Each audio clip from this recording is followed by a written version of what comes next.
फरीदा शबीर आपा। अस्सलाम वालेकुम फरीदा आपा। वालेकुम अस्सलाम। उनके साथ जनाब मौजूद हैं हमारी बहुत ही प्यारी फरिया महमूद, जो कि पर्सनालिटी ग्रूमिंग और एटिकेट्स ट्रेनर भी है। अस्सलाम वालेकुम जी, खुश आमदीद कहते हैं आपको। साथ में जनाब हमारे साथ मौजूद हैं मुनज़्ज़ा आरिफ साहिबा। कैसी आप? ठीक ठाक हैं? बिल्कुल ठीक। ये हमारी लाहौर से जनाब, लाहौर की मेहमान नवाजी जो है ना वो बड़ी मशहूर है। और साथ में हमारी दस्तरखानों की रौनक, यानी कि ये खाने जो बनाती हैं वो हर जगह रौनक बन देते हैं, शेफ़ फरा। अस्सलाम वालेकुम। वालेकुम, कैसी है मदिया? बिल्कुल ठीक। आप कैसी? ठीक ठाक है? ठीक ठाक। अच्छा, सबसे पहले तो वैसे मैं आप सब लोगों से यही सवाल पूछना चाहूँगी कि आप लोग अपने बचपन में जो बचपन की स्पेसिफिक दावत होती थी जिसमें सिर्फ अम्मी खाना बनाती थी, जिसमें नो केटरिंग होती थी, उसमें वो कौन सी दावत सबसे ज़्यादा मिस करती हैं, जिसका और वो दावत जिसका इंतज़ार रहता हो? वो दावत होती थी जैसे ख़ानदान को बुलाने के लिए, जैसे अभी सारे मामू चाचा, एक दावत बड़ी ग्रैंड दावत होती थी कि इसमें सब आएंगे। और अम्मी 2 चीज़ें बना लेती थी बहुत ज़रूरी, क्योंकि अब तो पूरी टेबल सजी होती है बहुत मुश्किल से, जैसे कोरमा बन गया या बिरयानी या पुलाव, दोनों में से एक चीज़। और बहुत अगर तीर मार दिया और बहुत कुछ, क्योंकि ज़्यादा लोग होते थे, अगर थोड़े होते थे तो कबाब हो गए, वरना ज़्यादा होते तो 2 डिशें रोटियाँ। और वैसे अगर लोगों की मैं तादाद के वाले से पूछूं तो फरीदा आपा कितने लोग होते होंगे वो तादाद? बेटा वो तो भाई बहन सब पे डिपेंड करता है ना। हाँ। लेकिन हमारे यहाँ तो ज़्यादा होते थे। और कौन बनाता था? सिर्फ अम्मी खाना बनाती थी? हाँ, अम्मी ही बनाती थी उस वक्त, बिल्कुल कोई भी नहीं। मतलब बहुत बाद में हुआ ये कि हेल्पिंग हैंड आने लगे, पहले मासियाँ और अब तो कुक। तो हमारे साथ तो होते हैं लेकिन हमारी अम्मियों के साथ नहीं होते थे। वो पहले से अपना सारा आधा काम तो रात को हो जाता था। जैसे अगर ईद भी है और ईद पर भी सबने आना है तो वो प्याज व्याज पहले ही लाल कर लेती थी सारी, वो एक हफ्ते से तैयारी शुरू हो जाती थी। घर की सफाइयाँ, किचन साफ हो रहा है, हर चीज़ दावत है दावत है दावत है ऐसे। अजी बात खाने तक रहती थी या वो लोग रुकते भी थे? हाँ, कोई लोग दूर से आते थे रुकते थे, लेकिन इतना ज़्यादा नहीं। हमारे अपनी पर्सनल मैं बात करूँ तो, लेकिन बहुत जो लोग आए हुए होते थे तो वो रुकते थे। मुनज़्ज़ा जी, आपको अपने बचपन की कौन सी ऐसी दावत है जिसका इंतज़ार रहता था और बहुत मिस करती हैं? मुझे हमारे घर में अम्मी दावत किया करती थी। जैसे किसी की शादी हुई है तो वो फैमिली को बुलाना, उनके ससुराल, और ज़्यादातर तो मतलब विद इन फैमिली शादियाँ होती थी। और अम्मी बहुत अच्छा खाना बनाती थी, शामी कबाब उनके बहुत ब्रिलियंट होते थे। तो एक जो चीज़ अभी आप बात कही थी मेहमान नवाजी के हवाले से, what I really miss is के पुराने वक्तों की जो बेतकल्लुफ़ी थी ना वो ख़त्म हो गई है।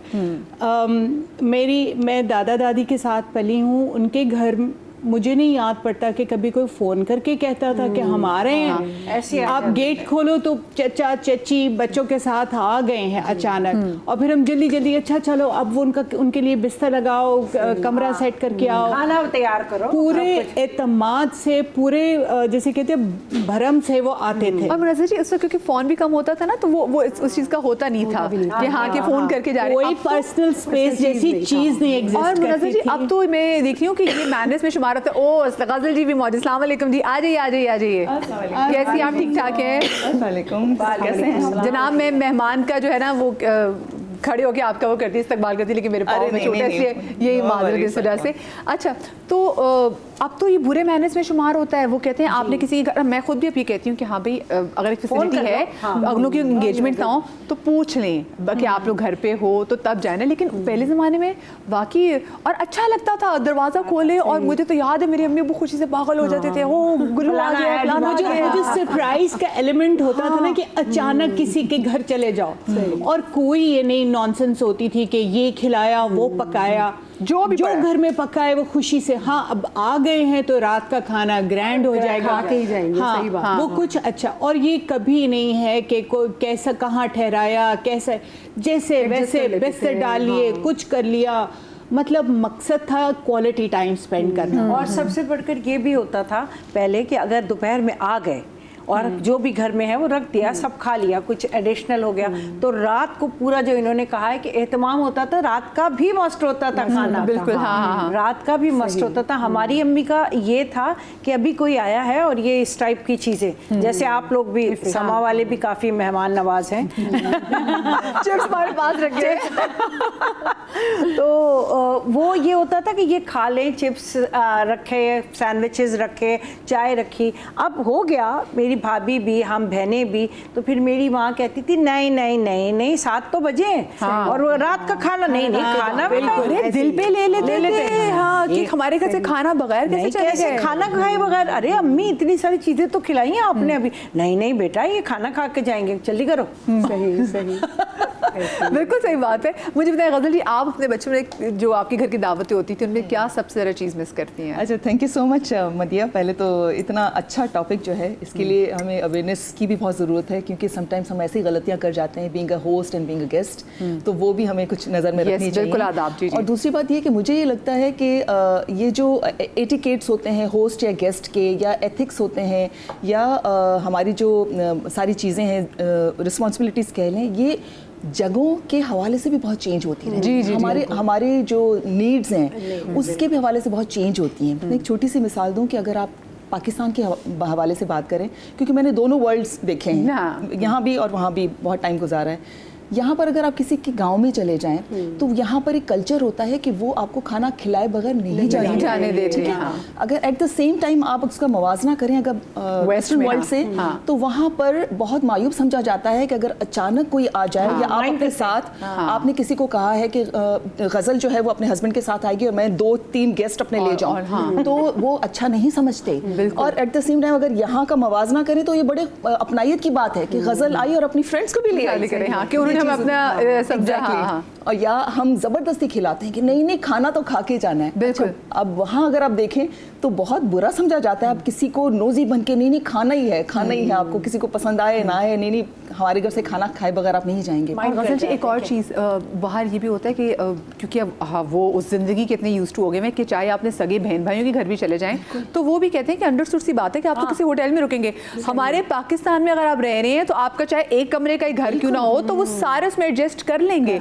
लेकिन बाहर मैंने देखा यहीं से पहले बड़े लोग जब बाहर जाते हैं तो उनको होता है कि हमसे मिलने चाहे आए हैं, बिल्कुल, बट आप होटल में रहे ना, हमारे घर में हर चीज़ें डिस्टर्ब। इसके अलावा आपने अगर बता के उनको गए तो वो बड़ा खुश होंगे कि मुझे इन्फॉर्म करके कोई आ रहा है कि हम फला टाइम पे आपसे टाइम लेकर आ रहे हैं। यहाँ पर अगर समझे मैं अपनी नंद के घर में फोन करूँ कि मैं आ जाऊँ आपके पास, तो वो तो बड़ा बुरा मनाएगी कि मतलब अपना घर है तुम पूछ रही हो, ये कौन सी बात है। तो बड़ा बदल जाती हैं चीजें जगहों के हवाले से, बहुत ज्यादा जगहों के हवाले से भी है, लेकिन बदल बहुत कुछ गया है। सही, बहुत कुछ गया है। मतलब आप जब भी किसी के घर जाएं तो फोन जरूर करना है, वरना ये कि यार फोन तो करना था ना, अगले अगले पता नहीं कैसे हो रहा और मुंह पर कहते हैं, मुंह पे वही करके क्यों नहीं है। हाँ। अच्छा उस टाइम में लोग घर पे होते भी थे, अब लोग अक्सर घर पे नहीं होते, इतने बिजी होते। फरा आप क्या मिस करती थी अपने घर की दावतों में? मैं वही, जैसे फरीदा जी ने बताया कि अम्मी जो होती थी इसी तरह किसी की शादी हुई तो फिर पूरे फैमिली को दावत दी जाती थी। कपल भी आ रहा है, हालांकि हम उसकी शादी में 4 दिन पहले गए हुए हैं, लेकिन फिर उसका वेट होता था, एक पर्सन जो फैमिली का है वो दावत करता था। महीनों तो दावतों में निकल जाते थे। और फिर एक अफ्तार पार्टी होती थी, बड़ी ग्रैंड किस्म की होती थी, या फिर ईद की दावत हो गई, बकरा ईद की दावत हो गई, इस तरह से, या कोई हज पे जा रहा है, उम्रे पे जा रहा है, लाजमी बुलाना है इन सारी खुशियों के मौके पे। तो वही होता था कि अम्मी जो है, हम करते ना 2 दिन पहले तैयारी, लेकिन वो तो बेचारी रात को करती थी। रात को थोड़ा सालन भून लिया, बिरयानी बना ली, पुलाव बना लिया, मतलब 2-3 चीजें होती थी खाने में, लेकिन मदिया उसमें मोहब्बत प्यार इतना होता था। और हम क्या करते थे, कजन्स को रुकने के लिए बुला लेते थे, क्योंकि हमारी अम्मी ने ड्यूटी लगाई थी, तुमने पूरे घर की सफाई करनी है और मैंने किचन संभालना है। तो वो कजन आ गई, मामू की बेटियां आ गई, खाला की बेटियां आ गई, तो वो दीवारें रगड़ा रही है, हालांकि वो साफ होती थी, लेकिन गेस्ट आ रहे हैं ना, तो वो आप लगे रहो, क्योंकि पहले तो आपको पता ही इतनी मासियां तो छोटा मोटा काम करके चली जाती थी। एक और चीज़ भी थी ना, जैसे घर में जो आपकी मेहमान खवातीन जो आपकी फैमिली से भी होती थी, तो उनको भी होता था खवातीन फौरन किचन का रुख कर लेती थी, बिल्कुल कि भाभी या बाजी कोई काम करना है। और उसके बाद जब मीठा सर्व होना होता था तो उसमें कुछ लोग तो घर से अभी भी बना के ले जाते हैं, तो जब तक मीठा सर्व होना है तो एक कोई खातून चाय रख देती है। अच्छा, बर्तन धोने के लिए चली जाती थी, बर्तन धोने के लिए चली जाती थी। आजकल तो हमें अपने बाल कपड़े, आजकल की कौन सी बच्ची काम करती है? अभी बिल्कुल ऐसी, एक तो मुझे ये आदत मुझे लगता है कि आप वेस्टर्न वर्ल्ड में चले जाएं, वहाँ पे छोटी बच्चियां भी आपको पता है वो पास्ता पर कुछ ना कुछ ऐसा बना लेंगी कि उनको पता है खुद सर्वाइव करना है। हमारे यहाँ तो लड़की अगर 20 साल की बचे तो कहते नहीं, तो बच्ची है तो मैंने इसको हाथ नहीं लगाने देना, हम उसी के साथ ज्यादा। अच्छा, मेरी अम्मी ने तो हम बहनों में ये आदत डाली थी, स्पेशली वो तो डांटती थी, बड़े गुस्से की तेज थी, वो डांटती थी कि खाला के घर घर जा रहे हैं, मामू के, तो बैठना नहीं। हालांकि हम ईद में भी जा रहे हैं, दावत में भी जा रहे हैं, तैयार होके जा रहे हैं फुल, लेकिन वहाँ आपने काम करना है। टेबल लग रही तो टेबल आपने लगाना है, अगर दस्तरखान पे लगाना है तो उसपे भी आपने चीजें उठानी है। अच्छा, आजकल की बच्चियां नहीं करती, माएँ खुद बोलती हैं बैठ जाओ, इशारों में बोलती हैं बैठ जाओ, तुमने नहीं करना, देखो उसकी बेटी खड़ी हुई है, तुम क्यों खड़ी हुई हो, ये माओ की ट्रेनिंग है। लेकिन पहले हमारी जो माएँ थी तो उन्होंने सारी चीजें सिखाई थी, नहीं तुम्हें इंतजार नहीं करना, कंपटीशन था कि तुमने पहले काम करना है, अगलों के घर जाके हमारी बेइज्जती ना करवाना। हाँ, बेइज्जती ना करवाना, बेइज्जती ना कराना। हमारे जो एटिकेट्स है ना, उसमें एक ये भी चीज़ है, जैसे अगर हम अपनी खाला के या अपने मामू के घर गए हैं ना और खाने का टाइम है, तो हमारी अम्मी कहती जाओ उठो, उनकी हेल्प कराओ, साथ में पूछो कोई काम है। और वो अभी भी मेरी बहनें आती हैं कुछ, तो मैं उनको खाने पे बुलाऊंगी तो वो हमेशा आएंगी, आप ही कोई काम है तो बताएं, हम साथ में मेज़ लगाएं। वेस्ट में यही हो रहा है, वो सब आके वो चीज़ें समेट भी लेंगी। आप सबसे ज़्यादा, क्योंकि अगर मैं देखूँ कि अगर कल्चर भी स्टडी किया हो तो आपको क्या चीज़ लगती है कि पहले जो चीज़ बहुत अच्छी थी और अब वो वैसी चीज़ नज़र नहीं आती? एटिकेट में बहुत पीछे होते जा रहे हैं। जो पहले तरबियत तहजीब हुआ करती थी ना हमारे बड़ों में, वो इस जनरेशन में मैंने बहुत रेयरली पाई गई है।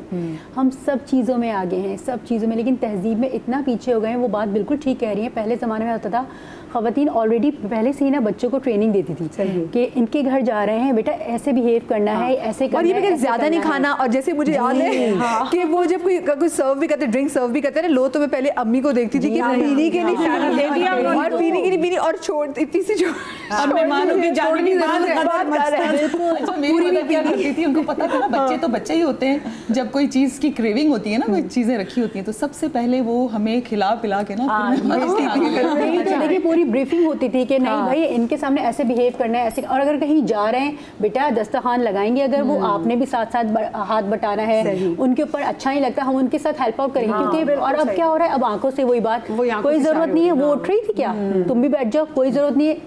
अब वो डिकोडिंग है, जब पेरेंट्स इस तरह बच्चों करेंगे, वो बच्चा क्या करेगा? तो इसलिए तरबियत में तो हम बहुत पीछे हैं भाई। एक और जो पॉइंट हमारे कल्चर का बहुत अच्छा लगता है और हमारे घर में स्ट्रिक्टली फॉलो होता है, मेहमान कोई भी आए, एक बंदा हो, फैमिली हो, ये मैंडेटरी है कि घर में जितने बच्चे, जितने मेंबर्स हैं, वो आके सलाम करें। जितने भी बिजी हों, आपने आके मिलना है, माजरत कर लें, सॉरी मेरी असाइनमेंट है, मेरा फलाना है, मिल के फिर वापस चले, सलाम करना जरूरी है। नहीं, और मुझे सबसे अफसोस इस बात का होता है, पेरेंट्स खुद बोल रहे थे वो उसका पेपर है ना, वो इसलिए नहीं आ रही, वो आज उसका मूड अच्छा नहीं है, आज बहुत क्रैंकी है, आपके घर में जो आ रहा है आपको इज्जत देनी है, चाहे वो छोटा हो बड़ा, उसको सलाम। This is one of the reason जिसकी वजह से जो बच्चे हैं, अब क्योंकि मैं कह रही हूँ कि जो अब आजकल जो जेंजी तो फिर कुछ अच्छी तमीज़ वाली भी है, लेकिन जो आगे आने वाली जनरेशन है, अगर उनका मूड ही रहा तो उनको वो तो मेहमानों को फॉर ग्रांटेड लेंगे, और ये तो लोग वैसे भी अपने घरों का दरवाज़ा नहीं खोलेंगे कि भाई प्लीज़ हमारी पर्सनल स्पेस को इन्वेड ना करें। आप जैसे अभी आप तक महदूद हैं, आप जो जनरेशन है, आप आएंगी तो अब ऐसा नहीं है, अब ऐसा नहीं है, ऐसा कुछ भी नहीं होगा जो आप सोच रही हैं। मैं बता रही हूँ, मैं जैसे हमारे घर में जब कोई मेहमान आता था, हमें लगता है बहुत मेहमान नवाज़ा है। मैंने कराची में आके भी देखा, ऑफ कोर्स कोई कल्चर डिफरेंस, लाहौर में मेहमान नवाजी, मैं अब जगह खुद कराची वाली हो गई हुई हूँ, बट लाहौर की मेहमान नवाजी ऐसी क्वालिटी कि अभी एक मेहमान आया ही है, वो भी बैठा भी नहीं, हमने क्या पिएंगे। अच्छा, और हम मेहमान को ना घेर लेते हैं कि अच्छा चाइनीज फलाना, और उसके बाद फिर हमें ना मौका चाहिए होता है कि मेहमान किस तरीके से आपने ज़्यादा रुक जाए। तो हमारे घर मेहमान अगर 2 दिन के बाद जा रहा ना, तो हमें लग रहा होता है हमसे नाखुश है, ये क्यों जा रहा है, क्योंकि पहले के बड़े अब्बू के चचा वगैरह कोई भी मामू और आते थे तो वो तकरीबन महीनों तो उनको रोक लेते थे कि आपकी कौन सी नौकरी है, रुक जाएं। और अम्मी को भी कोई प्रॉब्लम नहीं होती थी उनका लहदा से नाश्ता बनाने में, परहेजी खाना बनाने में। को पहले जुम्मे को भी छुट्टी होती थी, अगर कोई छुट्टी के मतलब नेक्स्ट डे आपका हॉलिडे है तो उसने तो फिर रात रुकना है, रुकना है। और अगर ना रुके तो फिर हम दिल पे ले लेते थे। तो हमारे घर के मेहमान आते ना, तो मेरे अब्बू बड़े भी ला दो, वो फ्रिज में वो मिठाई पड़ी वो किधर है, वो क्यों नहीं पड़ी, अब्बू एक हफ्ता, अब्बू वो थोड़ा सा पुराना नहीं रखो। अच्छा, मेहमानों को लगता था कि इन्हीं को परवाह है, बड़ों के बच्चों को कोई परवाह नहीं है, बल्कि वो तो बाकी सब चीजें रखनी है, लेकिन उनको तो बस दिल खोल के रख लो आगे। लेकिन अब जो आपने बात की कि अगले भी कह रहे थे हमें कौन सा, चलो कोई बात नहीं, बता कर आते, बस ठीक है पानी पिला दो, क्या फ्रिज में जो पड़ा, बस ठीक है जो पड़ा हुआ है, एक्स्ट्रा एफर्ट नहीं हम पुट कर रहे होते। वो नहीं करते हैं। अच्छा, वो बता देते हैं कि अगर कोई ऐसे अचानक आ जाए ना, अपने बच्चों को आजकल ट्रेनिंग देते हैं कि जो भी हो दे देना, ज्यादा नहीं करना, पहले देखो कितनी देर बैठता है, हाँ ये वाली होती है, पहले ये चेक करो कितनी देर बैठता है। हाँ उनकी अच्छा एक कल हम जब डिस्कशन वाली थी शो के हवाले से, तो एक बड़ी अच्छी बात हुई, उन्होंने कहा कि पहली माएँ तालीम याफ्ता नहीं थी पर तरबियत याफ्ता थी, बहुत ये बात। अब तालीम याफ्ता है पर वो तरबियत बिल्कुल जीरो है। वो हमें नजर आ रहे थे, इतने बुरे एटिकेट्स होते हैं कि कभी किसी के घर जाएं तो दोबारा दिल नहीं करता जाने को। लेकिन भैया ऐसा क्यों है?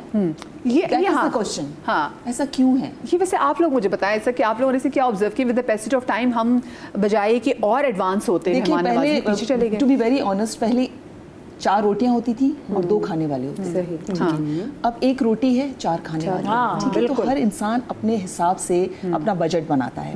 वो सोचता है कि अगर इसी तरह से, जो पहले हमारा एक होता था, रविश होती थी हमारी कि मेहमान आ गए और सबको बस एक रहमत समझ के हमने, अब लोग ये समझते हैं अगर हमने इसी तरह से अगर अपना रूटीन रखा, हमारा तो बजट आउट हो जाएगा। पहले लोग फारिग होते थे, लेकिन पहले लोग घरों में होते थे। बड़े बुजुर्ग ये भी एक बात कहते थे, देखिए अब तो उस वक्त तो अम्मा काम नहीं कर रही होती थी, वो कहते थे जो आने वाला आया है ना, वो ना लुक में खत्म हो गया है ना। हाँ जी, वो कहते वो लेकर अब देखिए ना, आप लोग अपनी चीजें बेच देते थे कि जी हमारे आगे मेहमान आने वाले हैं, लोग कमेटी डालते थे, कल का नहीं सोचते थे। हमारा तो खैर क्या मुकाबला इंसानों का, अंबिया ऐसा करते थे। बिल्कुल जी जनाब, मुझे एक छोटी सी ब्रेक लेनी है, ब्रेक के बाद डिस्कशन के सिलसिले को आगे बढ़ाएंगे, कहीं मत जाइएगा।